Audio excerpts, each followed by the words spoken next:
যখন আমার মৃত্যু হবে, মাওলানা রুমি। যখন আমার মৃত্যু হবে, যখন আমাকে কফিনে করে কবরের কাছে নিয়ে যাবে, তুমি কখনোই ভেবো না আমি হারিয়ে যাচ্ছি এই পৃথিবী থেকে। আমার জন্য অশ্রু ফেলো না। আমাকে ভেবে আর্তনাদ করো না, দুঃখকে স্পর্শ করতে দিও না। কারণ আমি অতল কোনো নরকে পড়ে যাচ্ছি না। যখন তুমি দেখবে আমার মৃতদেহটা নিয়ে যাচ্ছে আমার চলে যাওয়াতে তুমি অশ্রু ফেলো না।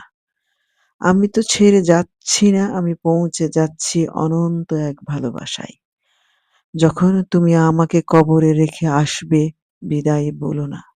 মনে রেখো, কবর কিন্তু শুধুই এক পর্দা, যার পেছনে লুকিয়ে আছে স্বর্গীয় এক উদ্যান।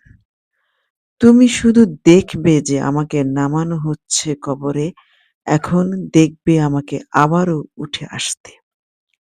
যখন সূর্য অস্তমিত হয় কিংবা চাঁদ ডুবে যায়, সেই মুহূর্তেই কি তারা শেষ হয়ে যায়? দেখে মনে হয় যে শেষ, অনেকটা সূর্যাস্তের মতন। কিন্তু বাস্তবিক অর্থে এ এক নতুন সূচনা।